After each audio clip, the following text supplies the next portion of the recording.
Olá, amada igreja, bom dia. É com muita alegria que nós estamos começando mais uma escola bíblica dominical nessa manhã de domingo. Quero dizer para os irmãos que já em breve nós estaremos retornando à escola presencial. E antes de nós começarmos com as salas, nós vamos começar com o aulão ali no santuário. Tenho certeza que os irmãos vão amar. Hoje nós iremos estudar a lição de número 12, Deus é Consolador. E a lição de hoje ela está baseada em João, capítulo 14, versículo 26. E eu separei algumas versões para ler para os irmãos. A primeira versão é de João Ferreira de Almeida, que diz o seguinte, João capítulo 14, versículo 26. Mas aquele Consolador, o Espírito Santo, que o Pai enviará em meu nome, esse vos ensinará todas as coisas e vos fará lembrar de tudo quanto vos tenho dito. Em outra versão diz, tenho dito essa, mas o Auxiliador, o Espírito Santo, que o Pai vai enviar em meu nome, ensinará a vocês todas as coisas e fará com que lembre de tudo que eu disse a vocês.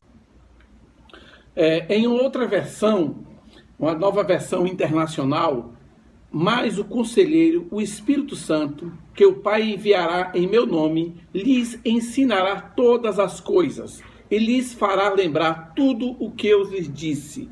E para falar um pouco nessa manhã sobre o Espírito Santo, o Consolador imprescindível e o Consolador que nos capacita, nós convidamos a nossa querida professora Ilma para falar nessa manhã. Bom dia, meus irmãos. Estou muito feliz por mais uma vez poder contribuir para a nossa escola dominical, principalmente no tema deste trimestre, que é tão precioso para nós, a doutrina de Deus. A lição de hoje aborda mais uma das qualidades ou atributos do nosso grandioso Deus. O título é o Deus é Consolador. Deus é Consolador. O texto bíblico se encontra em João, os dois capítulos de João, João 14 e João 16. O tópico que me coube foi o primeiro e o segundo tópicos da nossa lição. O título do primeiro tópico é o Espírito Santo, o Consolador imprescindível. O texto que nós vamos ler é João 14, de 15 a 20. Vamos ler, né? Se me amardes, guardareis os meus mandamentos, e eu rogarei ao Pai, e ele vos dará outro Consolador, para que fique convosco para sempre. O Espírito da verdade que o mundo não pode receber, porque não o vê, nem o conhece. Mas vós o conheceis, porque habita convosco e estará em vós. Não vos deixarei órfãos, voltarei para vós. Ainda um pouco, e o mundo não me verá mais. Mas vós me vereis, porque eu vivo, e vós vivereis. Naquele dia conhecereis que eu estou em meu Pai, e vós em mim, e eu em vós. Então esse é o texto, desse primeiro tópico. Então nós vemos no versículo 16 que Jesus faz uma promessa. Ele prometeu que daria um outro Consolador. Eu gostaria de chamar a atenção para essa palavrinha aí, um outro Consolador. Porque na nossa língua as palavras não são tão significativas, não tem um significado tão amplo quanto a palavra nos originais gregos, Então a palavra que é usada aqui, que foi traduzida para outro, não é simplesmente um outro, como a gente tem, por exemplo, tem uma escolha para fazer, não quero esse aqui não, quero aquele outro, Um outro pode ser alguma coisa diferente, mas não, esse outro que é utilizado aqui, foi traduzido como outro, é uma palavrinha que significa, no contexto do que Jesus falou, alguém completamente igual ao primeiro. Olha que interessante. Alguém completamente igual ao primeiro. Esse é o significado da palavra outro. Jesus prometeu um Consolador exatamente igual a ele. Olha que coisa linda, né? E a palavra que João utiliza, né, no grego para o consolador, né, é a palavra paráclito, ou paracleto, eu não sei ao certo como se pronuncia, mas paracleto, para significa ao lado, assim como quem se lembra lá de desenho, matemática, geometria, né? Paralela, o que são paralelas? São duas linhas que têm a mesma direção, né? Estão a uma mesma distância uma da outra. Então, para é esse significado, ao lado, né? E kleto, quer dizer chamado para caminhar, chamado para caminhar. Então, paráclitos, segundo o autor diz aqui, aquele que foi chamado para caminhar ao lado. Uma definição semelhante nós podemos encontrar lá em Russell Champlin. Alguém convocado para o lado a fim de ajudar. Então, paráclito seria isso. Alguém convocado para o lado a fim de ajudar. Né?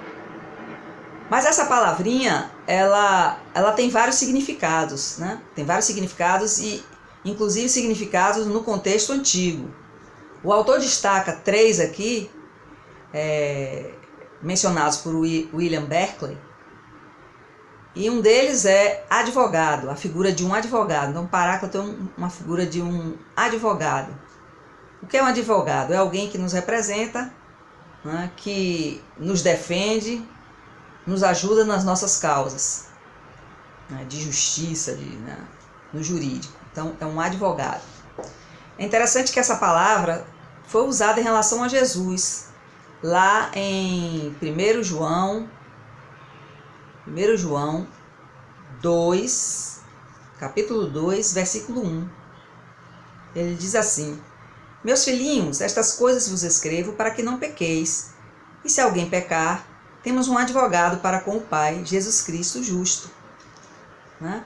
É interessante, ele falou que era um outro consolador, né? Ou seja, alguém exatamente igual a ele. Então, essa função de advogado, né, que nós vemos aqui no Espírito Santo é a mesma que Jesus faz por nós, né? De acordo com 1 João 2,1. Um segundo significado nós temos de um consultor, né? Consultor, ou seja, conselheiro, alguém que dá conselhos, né, para orientar em alguns assuntos. Então, é o consultor, o conselheiro. Né? Nós temos isso também em Jesus. É só a gente lembrar, o seu nome será maravilhoso conselheiro, né? Deus forte, Pai da eternidade.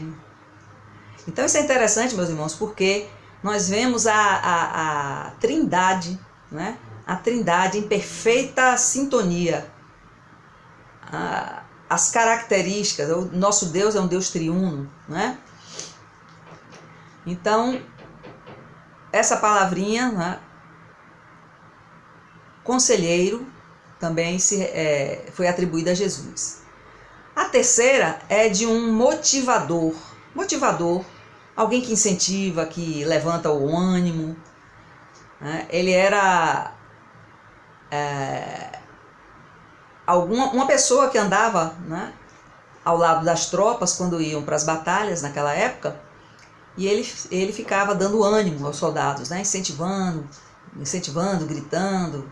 Até hoje nós vemos isso também quando os soldados estão ali marchando e tal. Então, motivador, incentivador, não é? Encorajador, em outras palavras. Mas existem alguns outros significados, alguns outros usos da palavra, né? Dessa palavra, paráclitos. Então, temos o advogado, o conselheiro, o motivador, o encorajador. Temos também consolador, o ajudador, o mediador e o intercessor. Olha, interessante que a gente pode recordar também da palavra de Deus quando diz que nós não sabemos orar como convém, né? Nós não sabemos orar, mas o Espírito intercede por nós com gemidos inexprimíveis. Então ele intercede, ele é intercessor. E essa palavrinha também significa intercessor, mediador, né? Então, são muitos significados, meus irmãos. É muito prazeroso e muito confortador sabermos que o nosso Deus é maravilhoso mesmo. Maravilhoso. É um Deus de toda consolação, né? Conforme o texto de 2 Coríntios que vimos, né? No versículo 3. Bom, como Consolador, ele nos dá, né, nos proporciona algumas bênçãos, algumas benesses. O autor destaca aqui 3. Vamos ver nos versículos 16 e 17. Então vou ler novamente. E eu rogarei ao Pai, e ele vos dará outro Consolador, para que fique convosco para sempre. 17. O Espírito de verdade, que o mundo não pode receber, porque não o vê nem o conhece, mas vós o conheceis, porque habita convosco e estará em vós. Então, a bênção primeira que é destacada aqui é que ele, Consolador, estará e habitará para sempre conosco. Olha que promessa maravilhosa. Estará e habitará para sempre conosco. Nós sabemos que antes dessa promessa, o Espírito Santo atuava, ele vinha, cumpria sua missão, aquela tarefa determinada, e depois retornava. Ele não habitava o ser humano, mas aqui Jesus promete, né? Ele estará e habitará para sempre conosco. E aqui eu quero chamar a atenção também dessas duas palavras, estará e habitará. Estará convosco. As duas coisas podem parecer que significam a mesma coisa, mas é diferente. Por exemplo, eu sou mãe, eu tenho meus filhos moram em suas casas. Então, eu sempre digo para eles, olha, qualquer dificuldade, eu estou aqui. Né? Contem comigo, estou com vocês. Quer dizer, eu estou com eles. Né? Então, o Espírito Santo está conosco, nós podemos contar com ele. Mais ainda de estar conosco, é habitar para sempre conosco. Eu estou com meus filhos, né? Estou acessível a eles, mas eu não habito mais com eles. Né? E o Espírito Santo não, ele habitará para sempre conosco. Perceberam? Então, estar conosco e habitar conosco são coisas diferentes. Então, nós temos essa promessa maravilhosa, nós não estamos sós. Nós temos o Consolador ao nosso lado, ele está conosco, podemos contar com ele a qualquer hora, mas mais do que isso, ele habita em nós, ele habita em nós. A segunda bênção que nós vemos aí nos versículos, está no versículo 17, é o Espírito da verdade. É o Espírito da verdade. Mais uma vez, lembramos de Jesus. Eu sou o caminho, a verdade e a vida. Então, Jesus é a verdade. E o Espírito que ele prometeu, o outro Consolador idêntico a ele, é o Espírito da verdade. Ele nos guiará a toda a verdade e ele nos fará lembrar de tudo, né? Tudo que nós ouvimos o Mestre, né?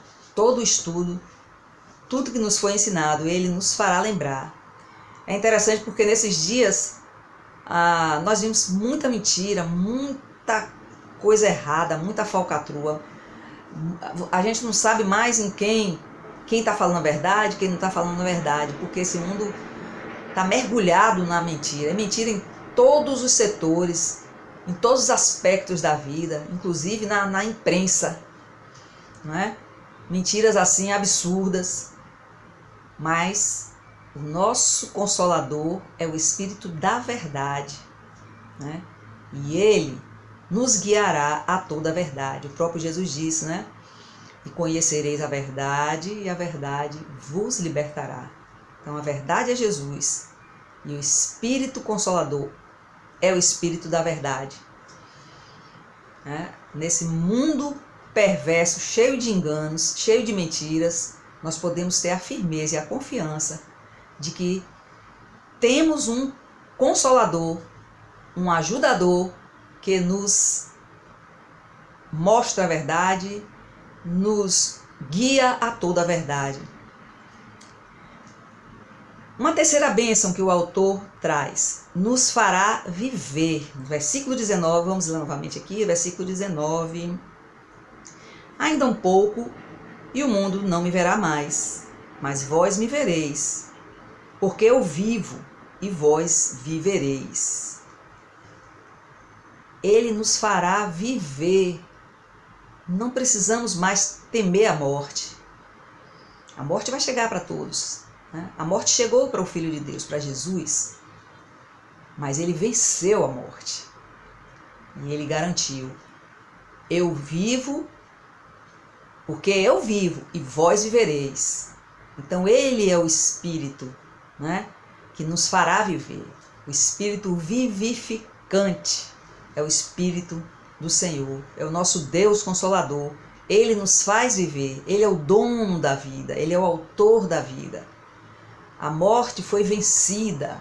Onde está a morte, a tua vitória? Né? Isso não significa que nós vamos morrer. Não vamos morrer. Desculpem.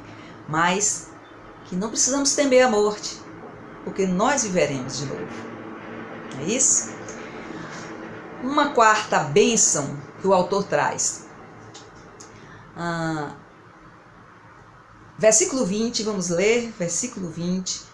Naquele dia conhecereis que eu estou em meu Pai, e vós em mim, e eu em vós. Naquele dia conhecereis que eu estou em meu Pai, e vós em mim, e eu em vós. É interessante, eu sou da área de matemática, e na teoria dos conjuntos, eu acho que os irmãos devem ter estudado, né, porque é um assunto que a gente aprende desde o fundamental, né, ensino médio, fundamental. Na teoria dos conjuntos, tem uma propriedade interessante dos conjuntos, né? A propriedade diz o seguinte: se um conjunto A está contido num conjunto B, e esse conjunto B está contido no conjunto A, então A é igual a B. Olha que interessante. Eu gosto de fazer essas analogias, né? Sempre que eu estou lendo alguma coisa interessante na Palavra de Deus, eu faço uma analogia, né, do lado da matemática, que é a minha área. E é interessante. Então, se um conjunto está contido em outro e esse outro está contido nele, então eles são iguais. E olha só o que é que Jesus fala aqui. No versículo 20. Naquele dia conhecereis que eu estou em meu Pai, e vós em mim, e eu em vós. Quer dizer, eu estou em vós e vocês estão em mim. Então há uma igualdade aí. Não que nós sejamos deuses, não que nós sejamos iguais a Jesus no sentido da divindade dele, mas é no sentido da comunhão. A comunhão é plena. Eu em vós e vós em mim. E eu em Deus. Olha que coisa maravilhosa. Quando estamos em Cristo, Cristo se identifica conosco, e Ele, como está no Pai, nós também somos identificados com o Pai. Que coisa maravilhosa. Nós podemos nos identificar com Jesus e estar no Pai, como Jesus está. Não é lindo, irmãos? Então a comunhão oferecida a partir de então será em sincronia plena com Deus. A ação do Consolador proporcionará aos crentes uma conexão com Deus, deixando claro para os seus que a comunhão dos homens com Deus se completa plenamente em Cristo.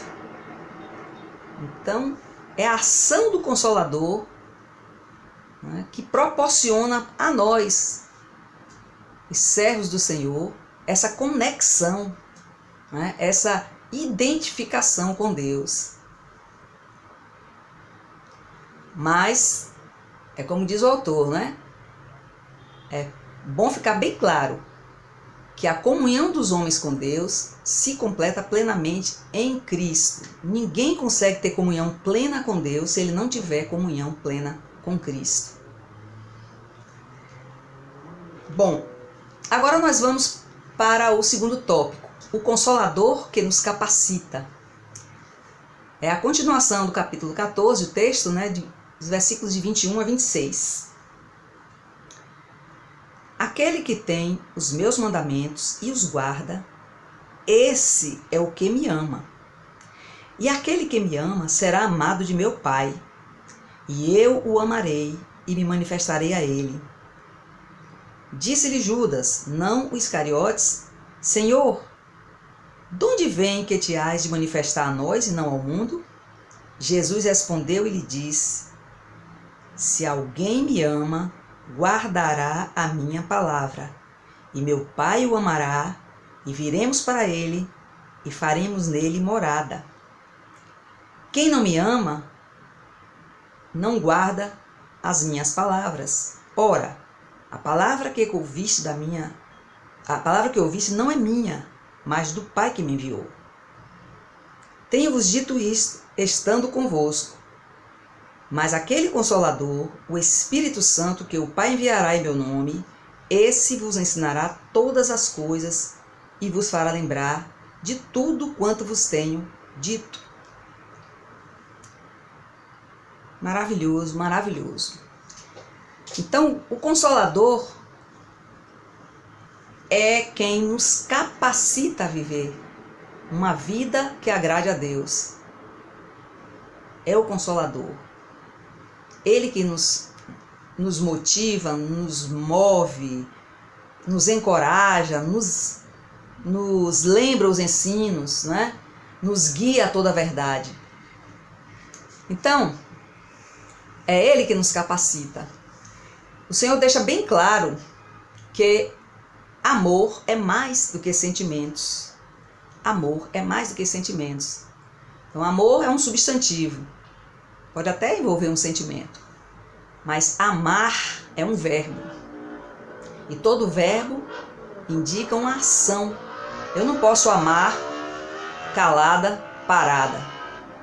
Porque amor envolve ação. A palavra diz que Deus nos amou primeiro. E esse amor que Deus teve por nós foi manifesto em ação concreta. Ele enviou seu Filho para morrer em nosso lugar como sacrifício por nossos pecados. Então ele não ficou só na palavra, ele agiu, ele mostrou. Então amar é ação. E é interessante, é uma ação voluntária. Voluntária. A gente fica, eu não amo, não adianta, né? Eu não sinto isso, não sinto amor. Amor não é sentimento. Pode até envolver um sentimento, mas amor é uma atitude, uma ação. Primeiro um posicionamento e uma ação, né?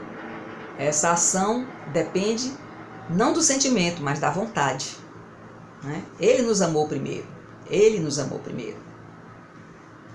E Jesus fala bem claro aqui. Aquele que tem os meus mandamentos e os guarda, esse é o que me ama.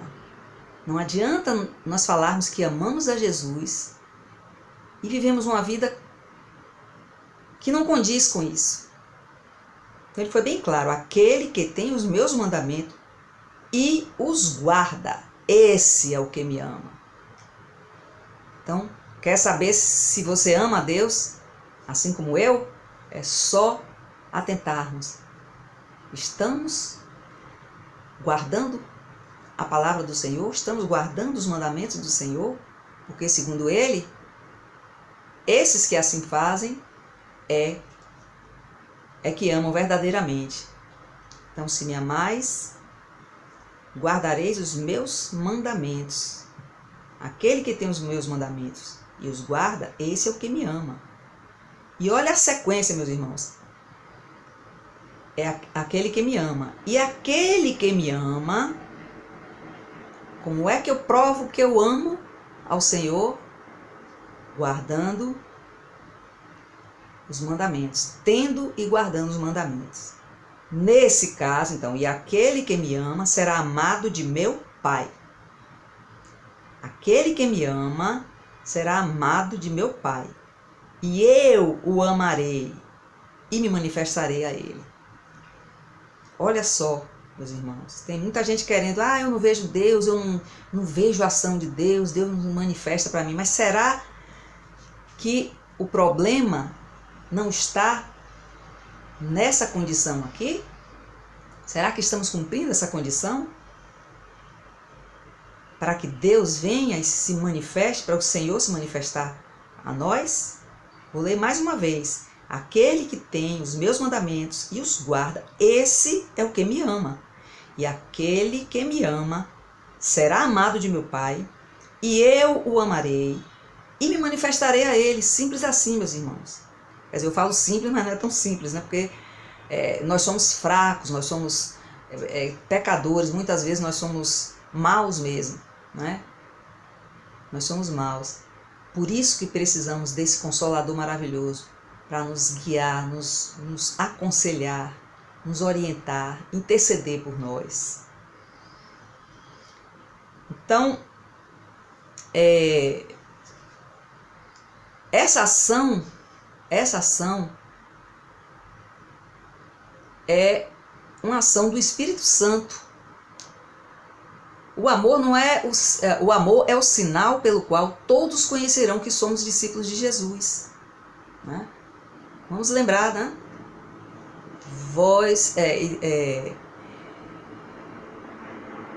E saberão que sois, e conhecerão que sois meus discípulos, se vos amardes uns aos outros.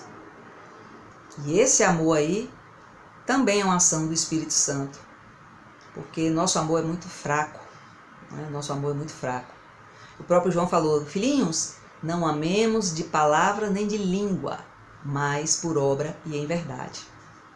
Então, o amor que o Espírito Santo produz é mais do que afeto, mais do que simpatia, carinho ou paixão humana. Este amor vem da relação pessoal com Cristo, derramado em nossos corações pelo seu Espírito que nos foi dado. Vamos ver o texto que ele indica aqui, Romanos, capítulo 5, versículo 5, diz: E a esperança não traz confusão, porquanto o amor de Deus está derramado em nossos corações pelo Espírito Santo que nos foi dado. Oh, que Deus maravilhoso! Ele provê tudo o que nós precisamos, para viver uma vida digna, uma vida que agrade a Ele. Mesmo que tropecemos, que caiamos algumas vezes, mas temos o nosso Consolador, o Deus Consolador, através do seu Espírito, que nos capacita, que nos ergue e que nos conduz a toda a verdade. O conhecimento de Deus é algo que se estabelece pelo amor. Cristo se revela ao homem que guarda os seus mandamentos, já falamos sobre isso. Ele só pode se manifestar àquele que guarda os mandamentos, né? Se eu tenho uma vida espiritual medíocre, eu não busco a Deus como deveria, eu não oro como deveria, né? Eu não tenho aquela comunhão como eu deveria, então eu vou ter uma vida medíocre. Entendeu? Estou salva, estou, porque eu criei no sacrifício do Senhor Jesus, mas eu vou ter uma vida medíocre. Eu não vou ter aquela manifestação gloriosa do Senhor. Então, Cristo se revela ao homem que guarda seus mandamentos. O mundo não pode experimentar tamanha manifestação sem o encontro pessoal com Cristo e a ação direta do seu Espírito. É impossível nós conhecermos a Deus se não for pelo Espírito Santo. É Ele que nos convence do pecado, da justiça e do juízo. Então, louvado seja o nome do Senhor por esse tremendo atributo que Ele tem de ser o nosso Consolador. Que o Senhor nos abençoe. Amém. Muito obrigado, professora Ilma. Eu gostaria apenas de colocar em outro ponto as ações do Consolador na vida do crente.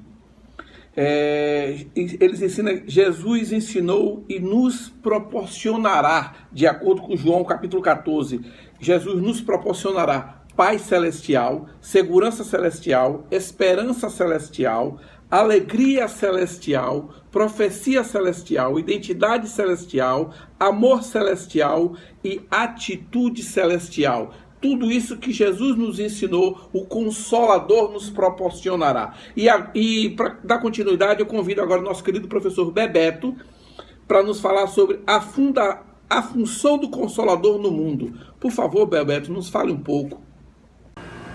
Bom dia, meus irmãos queridos.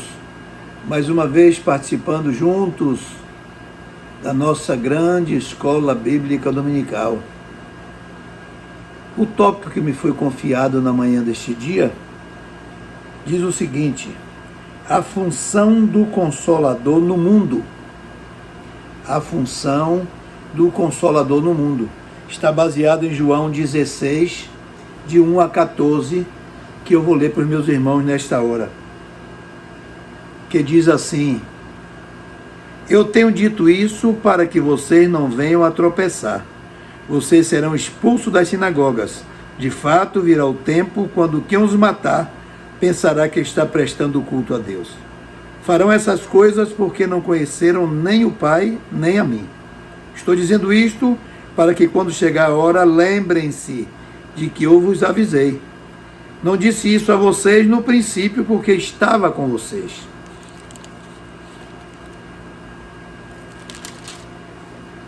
Agora que vou para aquele que me enviou, nenhum de vocês me pergunta: para onde vais? Por que falei dessas coisas? O coração de vocês encheu-se de tristeza. Mas eu afirmo que é para o bem de vocês que eu vou. Se eu não for, o conselheiro não virá para vocês. Mas se eu for, eu o enviarei. Quando eu vier, convencerá o mundo do pecado, da justiça e do juízo. Do pecado, porque os homens não creem em mim. Da justiça, porque vou para o Pai e vocês não me verão mais. E do juízo, porque o príncipe deste mundo já está condenado. Tenho ainda muito o que dizer, mas vocês não o podem suportar agora. Mas quando o Espírito da verdade vier, ele os guiará a toda a verdade. Não falará de si mesmo, falará apenas o que ouvi e anunciará a vocês o que está por vir. E ele me glorificará, porque receberá do que é meu e o tornará conhecido a vocês. Louvado seja Deus pela leitura da sua palavra. A função do Consolador no mundo, do Espírito Santo de Deus no mundo. O Espírito Santo presta testemunho da verdade. Ele é a fonte do testemunho pessoal. Ele pode guiar-nos em nossas decisões, proteger-nos dos perigos físicos e espirituais. É conhecido como Consolador. O Espírito Santo também é conhecido como o Consolador. Essa é a função do Espírito Santo. Convencer-nos do pecado, da justiça e do juízo. Levar-nos ao arrependimento. Levar-nos a uma nova vida. Levar-nos a uma vida de novidade. a uma transformação total e completa que vem através do Espírito Santo.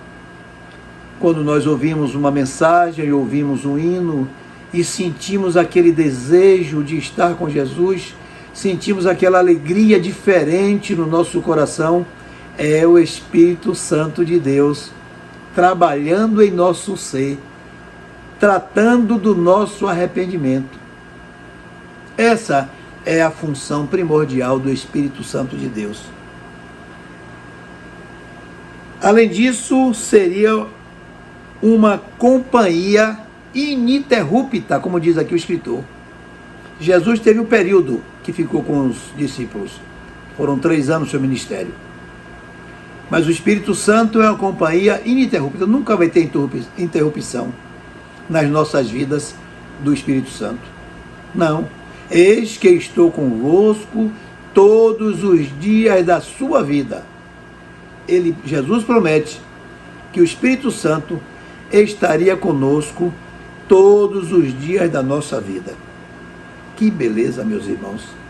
Que maravilha é termos essa companhia, esse amigo fiel, esse amigo que não mente, esse amigo que não protege o que não pode cumprir, esse amigo que só nos ajuda, nunca nos atrapalha, só nos ajuda nas nossas decisões, ajuda-nos em tudo o que vamos fazer. O cristão nunca deve fazer nada sem antes pedir a direção do Espírito, seja no negócio, seja num concurso, seja numa decisão difícil, seja na leitura da palavra de Deus. Sempre devemos pedir a instrução, a orientação, a direção do Espírito Santo de Deus em tudo o que formos fazer.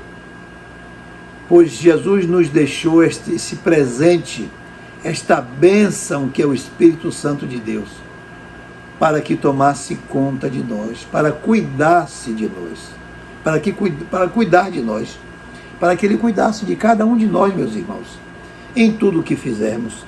O escritor ainda diz assim, olha, convencer sobre o juízo é levar os homens o entendimento que haverá o acerto de contas, onde o diabo e seus anjos serão julgados e condenados em definitivo. Por mais que pareça que o mal triunfa, seus dias estão contados, a sentença virá. É apenas uma questão de tempo. Nós somos mais que vencedores naquele que nos fortalece. Nós somos a imagem do Deus Todo-Poderoso. Nós somos criaturas que Deus nos recebeu por amor, entregando na cruz do Calvário o seu Filho, para que nós tivéssemos vida e vida abundante. E depois de todo o sacrifício de Cristo, Ele não nos abandona, Ele vai e nos deixa o Consolador, nos deixa o Espírito da Verdade, para que tivesse o cuidado necessário nas nossas vidas. Mas então não teremos problemas? Sim, teremos problemas sim.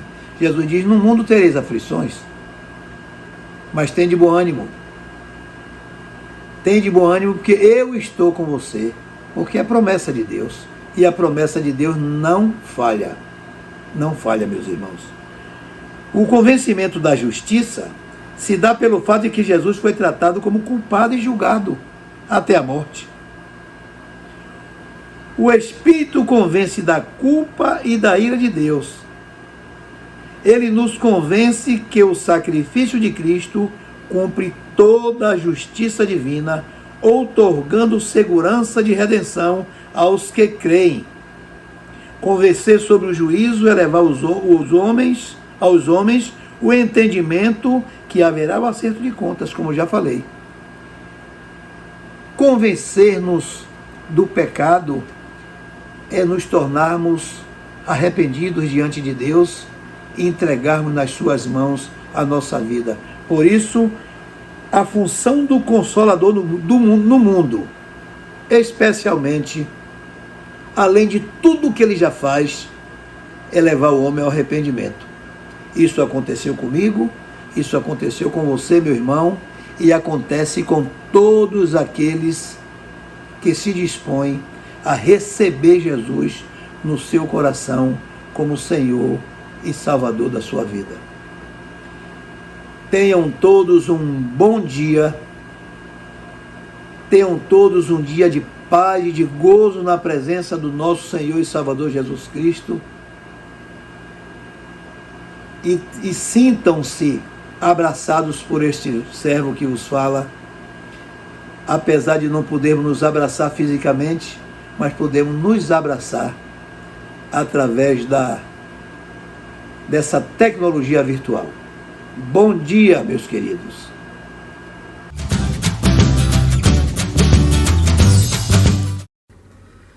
Paz e graça, igreja, bom dia, queridos irmãos. Que o Senhor nos console neste lindo dia, esteja conosco aqui, dirigindo os nossos passos, a nossa caminhada.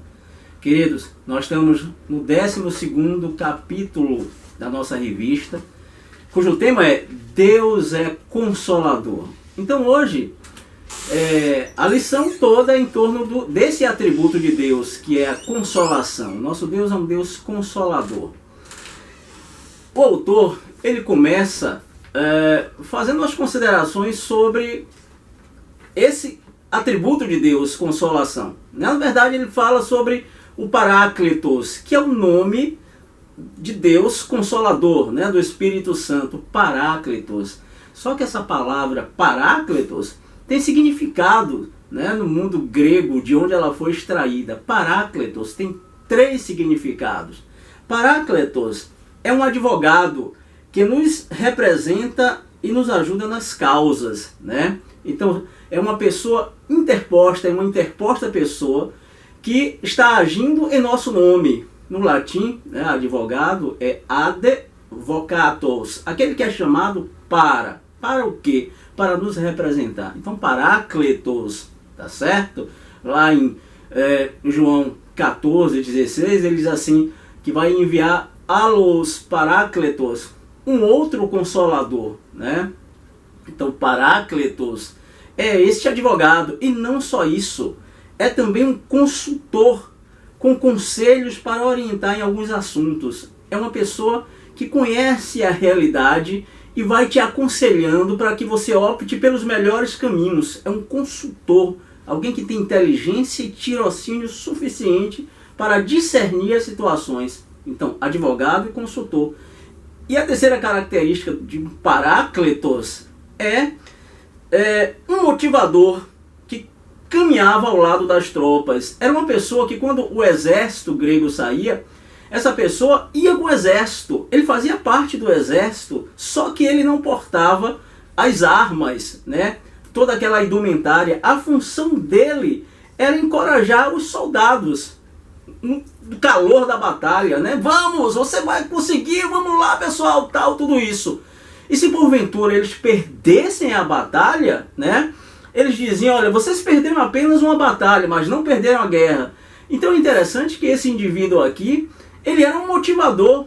Ele motivava o exército, e os gregos entendiam que isso era fundamental, porque a gente sabe que no meio de uma batalha ele precisa estar encorajado, ter um alvo, estar focado. E o ânimo, né, que eles davam servia para encorajá-los. Então, Paráclitos pode ser, né, um consultor, uma pessoa que aconselha, pode ser um advogado e um motivador. É nessa terceira característica aqui que a gente vai trabalhar, né, motivador. Mas o que é consolar, né? Consolar significa isso, dar ânimo ou conforto, aliviar, amenizar a aflição, suavizar. Eu acho muito bonito mesmo, lá em 2 Timóteo 1,16, quando o apóstolo Paulo diz assim, olha, Onesíforo me recriou a alma.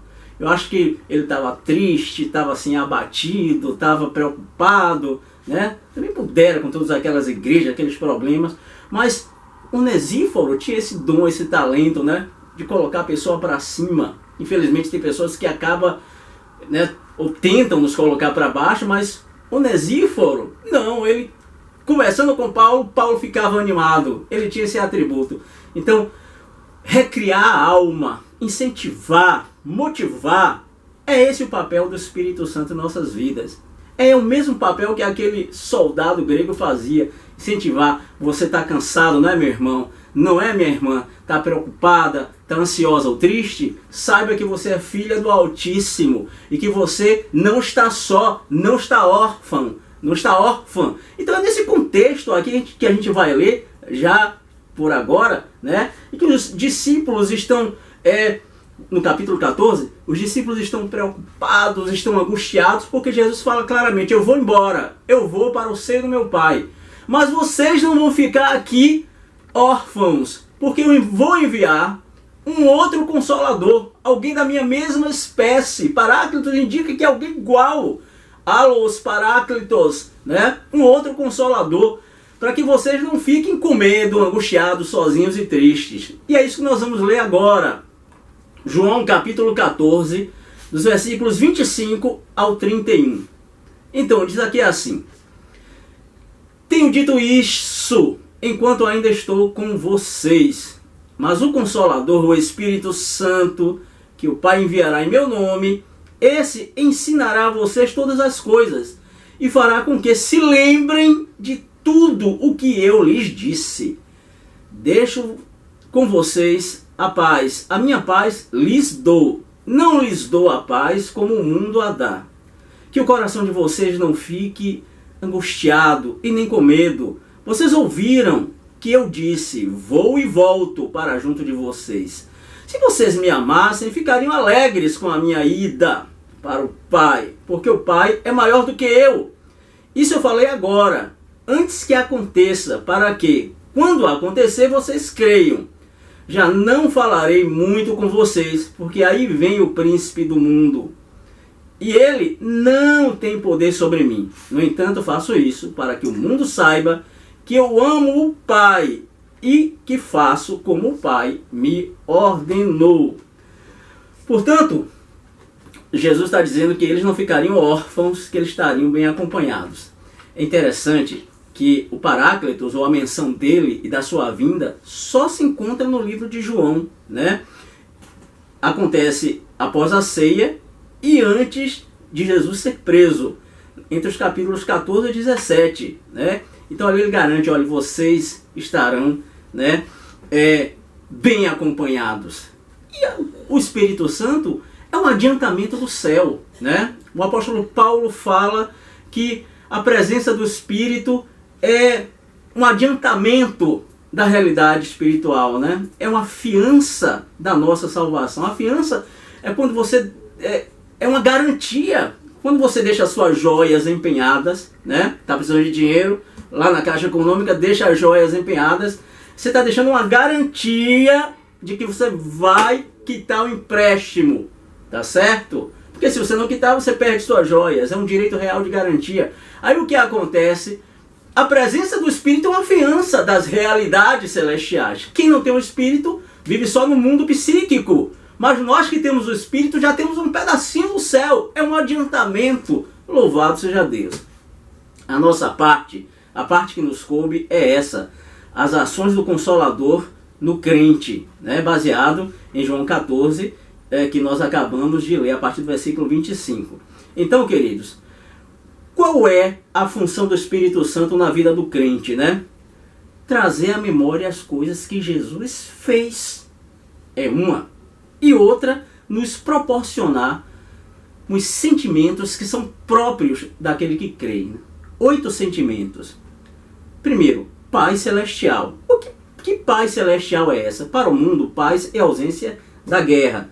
Mas aqui não. A paz celestial é aquela capacidade de termos tranquilidade, autocontrole no meio, né? No meio das adversidades. Imagine você no olho do furacão, as coisas acontecendo ao redor e você tranquila.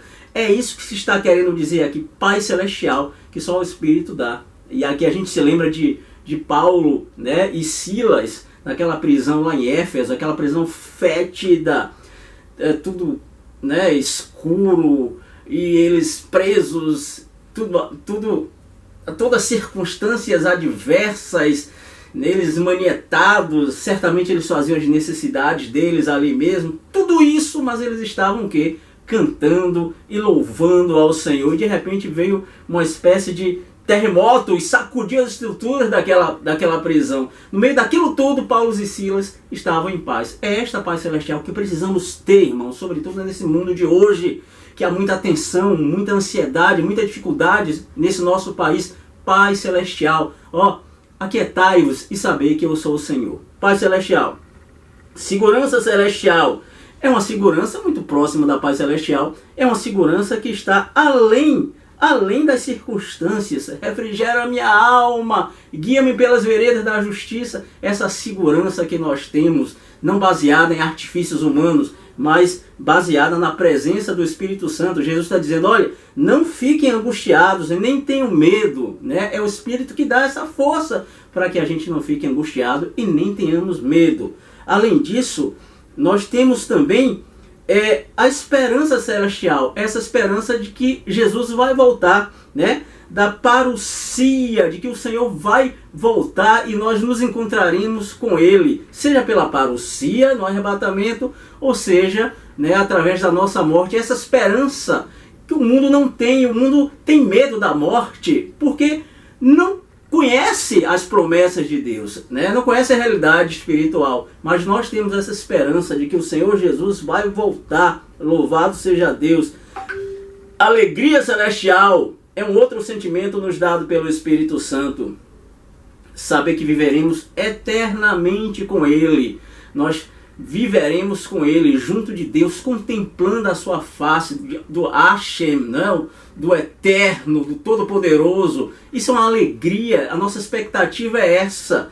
Nós não podemos colocar a nossa alegria, a nossa expectativa só nas coisas deste mundo. Olha o que o apóstolo Paulo nos diz, pois a nossa pátria está nos céus, de onde também aguardamos o Salvador e Senhor Jesus Cristo, a nossa pátria, lá em Filipenses 3:20. Portanto, há uma alegria, irmãos, é uma alegria que vem da presença do Espírito, que é o adiantamento do céu, né? Da presença de Deus. Então esta alegria não é uma alegria de obter coisas, né? De alcançar alvos terrenais. É a alegria do nosso destino, da nossa pátria, do nosso futuro, que vai ser um futuro breve, né? Alegria celestial que enche nossas almas. Você teve uma visão, você teve um sonho, você teve uma revelação, né? Te deixa alegre, embora aparentemente no mundo material coisas não tenham acontecido, mas isso é o que o crente tem. Quando ele é crente, quando ele é convertido, quando ele tem a presença do Senhor,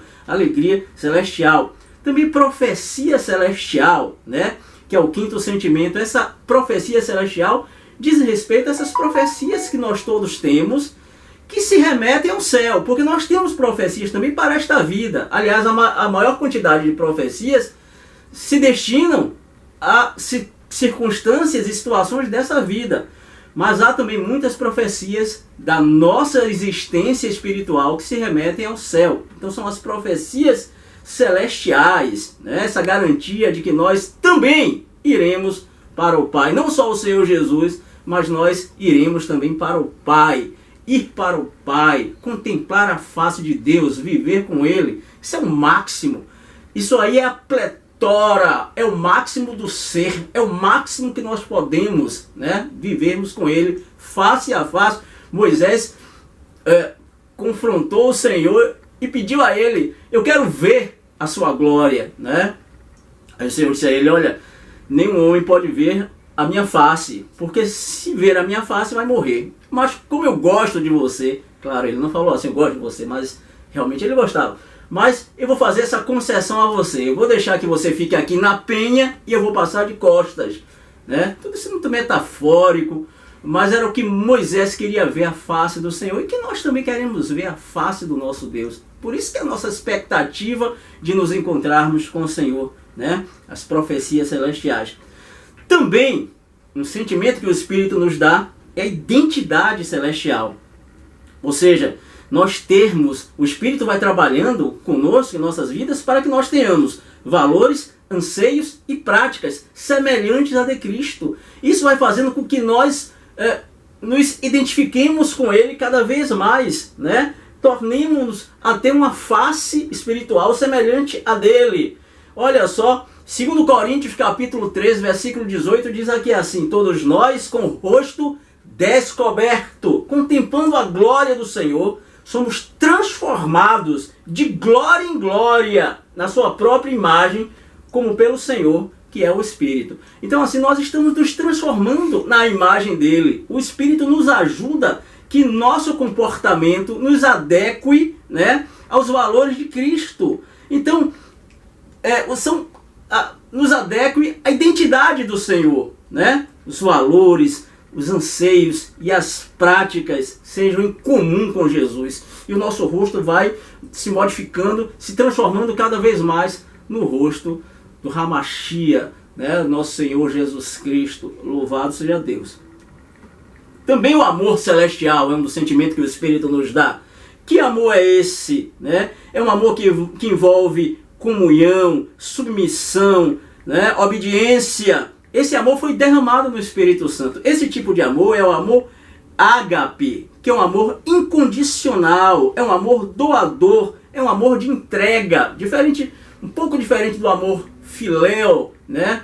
Que é o amor de amizade, de irmandade, ou amor eros, que é o amor que um homem tem por uma mulher pelo homem. Este amor ágape é um amor que é derramado por Deus, e o Espírito Santo vai nos enchendo desse amor, porque é um amor que faz parte da zoe, da própria vida de Deus. Deus é amor. Então este amor vai, né, à medida que nós vamos abrindo espaço, vai nos enchendo, né, um sentimento que é dado pelo Espírito. E por último, uma atitude celestial. Que atitude é essa? A atitude de saber que somos peregrinos neste mundo, né? Miqueias 2:10 diz assim: olha, vamos sair daqui. Irmãos, nós estamos neste mundo aqui, mas nós não somos deste mundo, porque o mundo que nós pertencemos é a pátria celestial. Essa pátria celestial que vai se fundir com esse contexto terreno, né, lá nos últimos acontecimentos. Então essa atitude de saber que nós somos crentes, estamos aqui usando as coisas, trabalhando aqui, fazendo as coisas, né, mas sabendo que nós não devemos nos deixar levar pelo peso gravitacional dessa existência, né? Essa atitude celestial, que nós somos peregrinos, né? Estamos aqui de passagem. Então, são esses sentimentos, além de relembrar, né, o que o nosso Senhor Jesus Cristo fez, o Espírito também nos proporciona esses 8 sentimentos. Quais são esses 8? Paz celestial, segurança celestial, esperança celestial, alegria celestial, profecia celestial, identidade celestial, amor celestial e atitude celestial. Esses 8 sentimentos celestiais, né? Por que celestiais? Porque nós temos o penhor da nossa salvação, que é o Espírito Santo, que já é a presença dos céus na nossa contingência terrena. Que o Senhor nos abençoe, nos console, nos dê força para caminhar e que sejamos cada vez mais agradecidos por esse grande presente que é o Espírito, o Paráclitos. Amém. Meus irmãos, agora vamos para a próxima professora, que vai falar sobre o Consolador e sua ação nos crentes e igreja. O que ela vai falar, seu texto é baseado em João capítulo 16, do 8 ao 14. É a nossa querida Helena, jovem, filha do nosso querido pastor Epifânio. Por favor, Helena, nos fale um pouco. Graça e paz, meus amados irmãos. Um bom dia. Espero que todos estejam em paz, guardados, né, pelo nosso Deus triuno, que nós estamos aprendendo mais nesse trimestre. E nessa lição sobre o Espírito Santo, né, o Deus Consolador, o nosso irmão Judeval, diretor da EBD, fez essa pergunta, né? Qual é a ação do Espírito Santo, né, do Deus Consolador na vida da igreja, dos crentes reunidos nessa comunidade dos que creem, dos que foram retirados da sua vida de pecados, da vida de mortos nos seus delitos e foram vivificados pelo sacrifício de Cristo. Então, a gente sabe que Cristo nos libertou, Ele morreu por nós e nós estávamos mortos, e o Espírito já fez esse trabalho de nos vivificar. Mas e aí? Depois, cada um de nós que passou por esse processo, não é, de ser declarado justo, a justiça de Cristo foi imputada a nós, e nossas culpas, as culpas pelos nossos pecados foram imputadas a Ele, Ele levou sobre si e nos libertou assim da culpa, do pecado, do poder do pecado também, que não terá mais domínio sobre nós, não é? Mas ainda nos resta esse caminho de como vivermos daqui em diante, porque nós já vivemos o reino de Deus dentro de nós, mas ainda não foi manifesto, não é, o reino de Cristo sobre toda a terra. Então nós estamos aqui no já e ainda não, que os irmãos já conhecem, e não somos únicos. Eu não sou a única, o irmão aí que está me assistindo, a irmã que está me assistindo não é o único, nós somos vários, somos um povo. Cristo é o nosso rei, é o nosso representante, é aquele que foi escolhido, que foi enviado especialmente da parte de Deus para nos trazer salvação. E nós somos os seus servos, os seus súditos, uma nação escolhida, eleita. E essa nação, esse povo é a igreja. E como é que se forma esse povo? Como esse povo vai ser conduzido daqui até a consumação dos séculos? E é nesse local, assim, especificamente, que o Espírito Santo vai trabalhar. O Deus Consolador vai atuar na vida dos crentes enquanto igreja. Então, sem mais delongas, depois dessa fala toda, vamos aqui para o texto que está na sua revista, João 16, a partir do versículo 8 até o versículo 14. Eu vou ler na versão King James atualizada, mas os irmãos podem ler na Bíblia que vocês tiverem. Diz assim: quando então ele vier, ele, o Espírito Santo, convencerá o mundo do seu pecado, da justiça e do juízo. Do pecado, porque a humanidade não crê em mim. Da justiça, porque vou para o Pai e vós não me vereis mais. E do juízo, porque o príncipe deste mundo já foi condenado. Eu ainda tenho muitas verdades que desejo vos dizer, mas seria demais para o vosso entendimento nesse momento. No entanto, quando o Espírito da verdade vier, ele vos guiará em toda a verdade, porque não falará de si mesmo, mas dirá tudo o que tiver ouvido e revelará tudo o que está por vir. O Espírito me glorificará, porque receberá do que é meu e vos anunciará.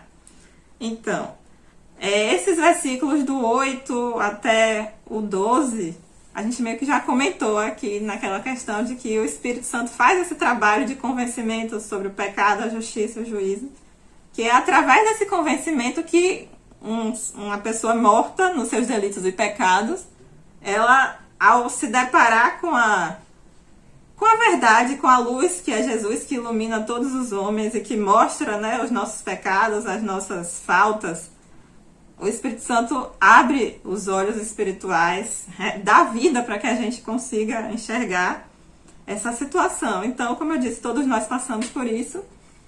E essa situação de se ver, né, nas nossas próprias misérias, nos nossos próprios pecados, no nosso estado atual, ela é muito desesperadora. Se não houvesse a boa notícia do Evangelho de salvação, de que Deus tem uma missão, um propósito, então nós somos despertados para essa realidade.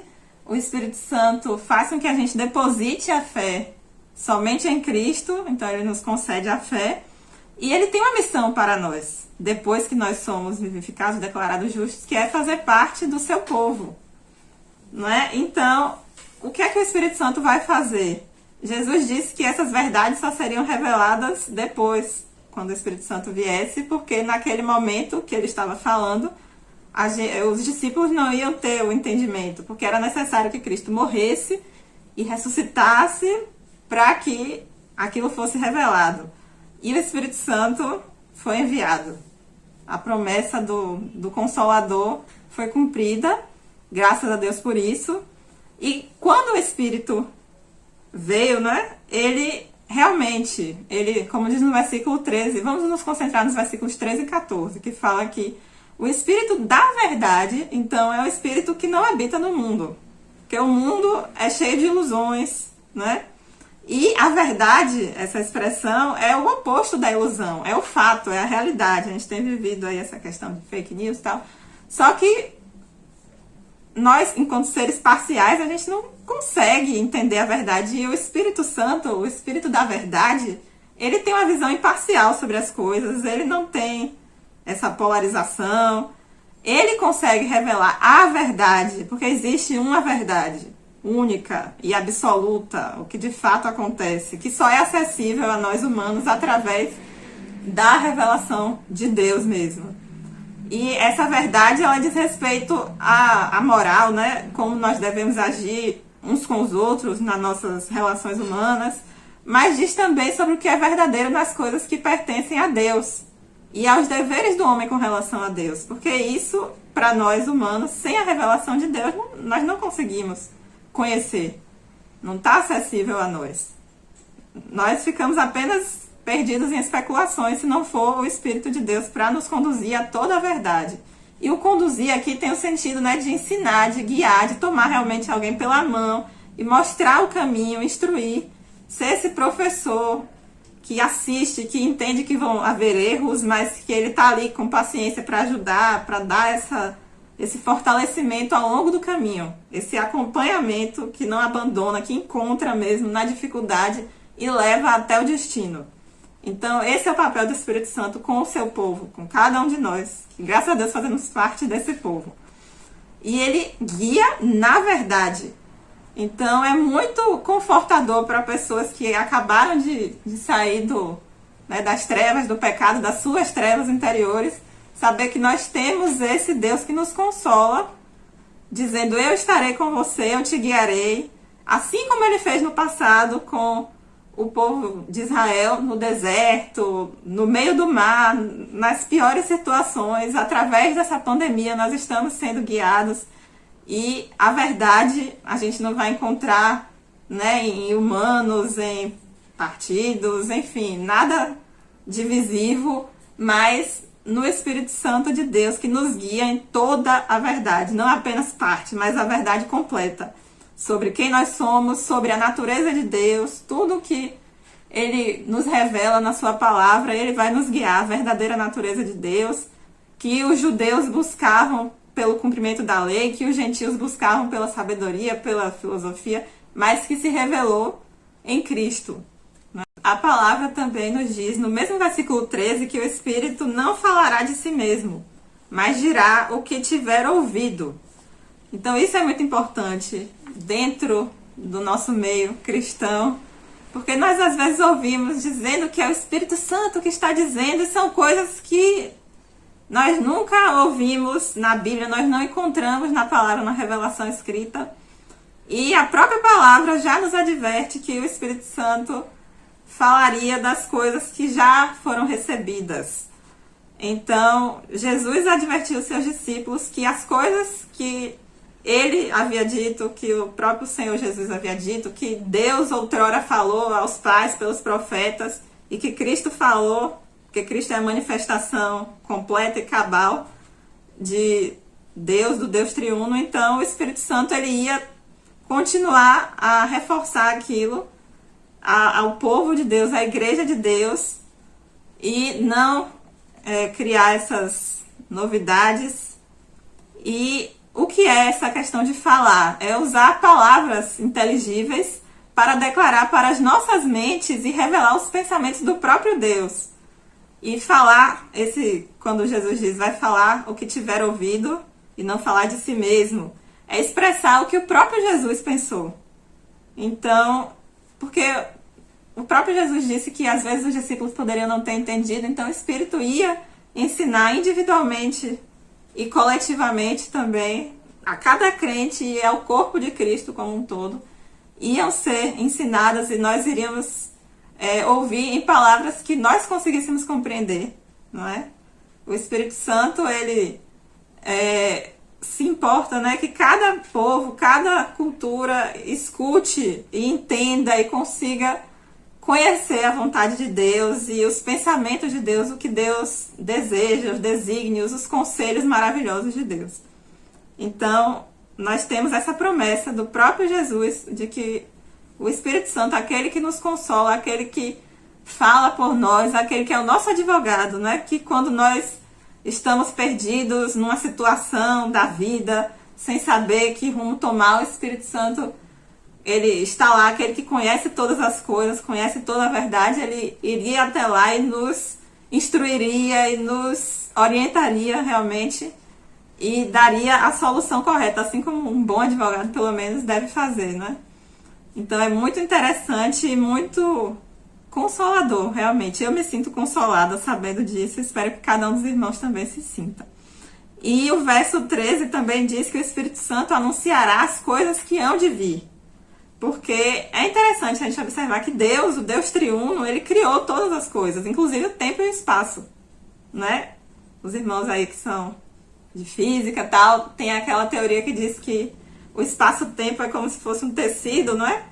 E isso são teorias humanas, né? Mas Deus, ele criou tudo isso. Nós estamos limitados dentro do tempo e do espaço, mas Deus não, ele criou todas as coisas. A gente vê em algumas passagens bíblicas, como em Apocalipse, que fala que digno é o Cordeiro que foi morto antes da fundação do mundo. Então, na visão do Deus triuno, essas coisas de tempo e espaço não limitam, entendeu? O Cordeiro foi morto antes mesmo do mundo ser formado, porque tudo já estava nos conselhos de Deus, nos propósitos de Deus. E ele revela isso a nós. A gente pode entender, até conhecer, é nos revelado, até mesmo essas coisas que estão além da nossa capacidade, que vão além dos nossos limites, que ser humano nenhum poderia conhecer se não fosse pela graça de Deus realmente. Então ele nos anunciará as coisas que hão de vir para que nós possamos conhecer a verdade, toda essa verdade, né? Estar sempre sendo guiados, não estar desesperados. Então nós conhecemos pela palavra de Deus que mesmo que tudo pareça, as trevas pareçam que estão vencendo, mas nós sabemos que no final o nosso Deus irá triunfar. Nós não sabemos exatamente como, mas ele vai. Então isso nos dá consolo e esperança nas provações, como o próximo professor vai explicar. E também o versículo 14 diz que o Espírito Santo glorificará a Jesus. Glorificar é fazer com que a dignidade e o valor de uma pessoa se tornem manifestos e reconhecidos. E isso é muito importante, porque quantos ministérios, quantos ambientes, situações que se dizem cristãs, muitas vezes não fazem com que a dignidade e o valor de Cristo sejam manifestos, reconhecidos, sejam exaltados. E a dignidade e o valor de Cristo, como o nome que está acima de todo nome, o Senhor de todas as coisas criadas, Senhor de cada ser humano, até dos que não conhecem, muitas vezes não são proclamados na nossa vida, na nossa maneira de viver, na nossa fala mesmo, nos nossos ministérios. E nós temos que nos examinar e ver se realmente... porque ministérios que não são focados em fazer conhecida a dignidade e o valor de Deus, o Filho, Jesus Cristo, eles não estão sendo trazidos, não estão cheios do Espírito Santo, vamos ser honestos aqui, né? Não procedem do Espírito Santo, procedem do outro espírito desse mundo, porque glorificam qualquer outra coisa que não o Filho, a quem Deus fez Senhor de tudo.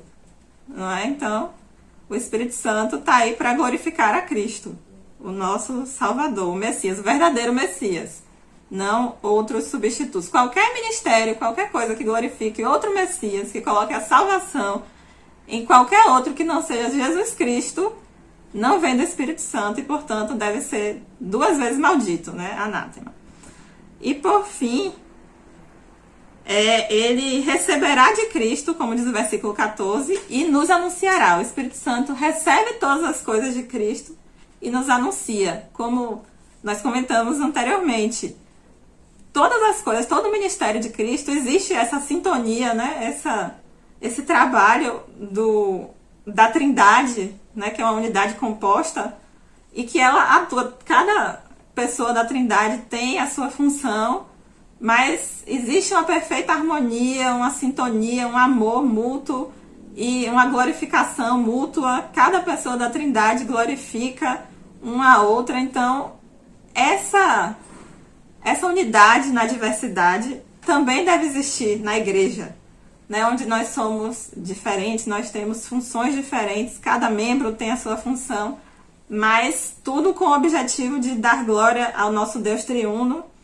E é isso que o Espírito Santo recebe, e é isso que ele nos anuncia, e é isso que ele coloca nos nossos corações, ele nos ensina e ele nos faz ter poder para viver isso. Porque a igreja, ela só existe graças ao Espírito Santo que nos, apesar das nossas diferenças, ele nos faz convergir para a singularidade do nosso Salvador, do nosso Cristo. E é por isso que a igreja subsiste. Então é isso, meus irmãos. Esse é o trabalho que o Espírito Santo faz na vida dos crentes e da igreja. Então que Deus nos abençoe e continue trabalhando nas nossas vidas e que nós sejamos consolados sabendo que aquele que começou essa boa obra no nosso meio há de concluí-la até o dia de Cristo Jesus. Amém. Muito obrigado, Helena. Mais uma jovem aqui fazendo a estreia da nossa Escola Bíblica Dominical. Que o Senhor Deus continue te abençoando, minha irmã. Vamos para outro professor agora, nosso querido professor Rafael Paim. Ele vai falar o sofrimento e o reino de Deus. Bom dia, meu irmão. Bom dia, minha irmã. Que a paz do Senhor esteja alcançando os corações nessa manhã.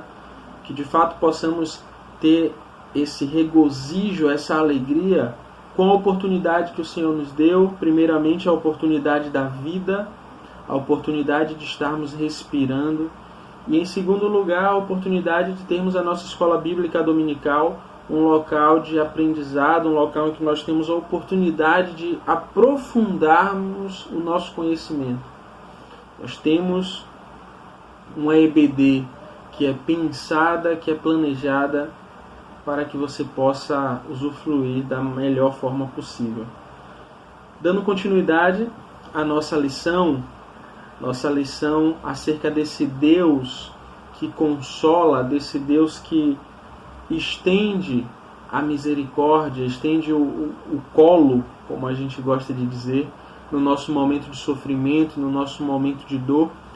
Eu vou estar falando sobre o nosso último tópico, que é o sofrimento e o reino de Deus.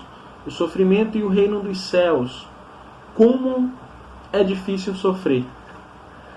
Acredito que você que está assistindo essa EBD, você que está participando dessa EBD, porque a ideia da EBD não é que você simplesmente fique conectado ouvindo. Pelo contrário, a ideia é que você ouça, pense, leia o texto bíblico e a partir disso gere crescimento para a sua caminhada. Então eu acredito que você que está nessa aula, você já passou por momentos de sofrimento, você passou por momentos de decepção, por momentos de profunda angústia e profunda dor. E eu queria que você fizesse um exercício agora, que você lembrasse quem você era antes desse sofrimento e quem você é hoje após esse sofrimento, em que você amadureceu, como é que você foi forjado nesse processo. O sofrimento ele faz parte do processo de crescimento.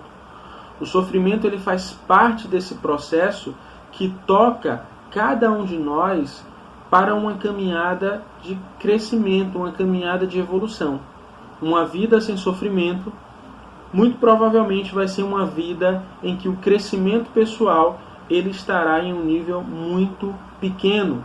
A partir do momento que você sofre, a partir do momento que você entende que você lidará com essas dores, com essas frustrações, com essa sensação de impotência que o sofrimento ele vai causar em você, você vai percebendo que tudo está nas mãos do Senhor. Você vai percebendo que o seu controle ele é muito limitado, que a sua força ela é bem pequena. e isso vai modificando você. Jesus, conversando com seus discípulos, ele deixa muito claro isso. Os discípulos, eles tinham uma ansiedade para que as coisas se resolvessem no tempo deles. Os discípulos, eles tinham uma vontade de resolução imediata. E eles, em diversas oportunidades, questionavam a Jesus ou pensavam em questionar, mas tinham medo de fazê-lo. Só que Jesus, ele conhece os nossos corações. E eles tinham essa necessidade de antecipar os fatos, justamente para sair dessa rota de sofrimento. E eu gostaria de te convidar para que você abrisse a sua Bíblia comigo nessa manhã, no Evangelho de João, no capítulo 16, a partir do verso 16.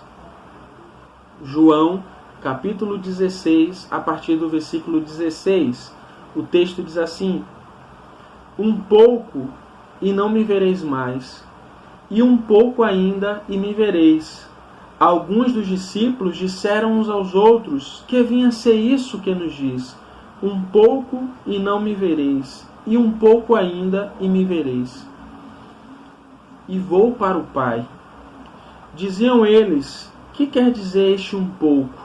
Não sabemos o que diz. Jesus percebeu que queriam interrogá-lo e lhes perguntou: indagais entre vós acerca disso que disse, um pouco e não me vereis, e ainda um pouco e me vereis? Em verdade vos digo, que vós chorareis e vos lamentareis, enquanto o mundo se alegra.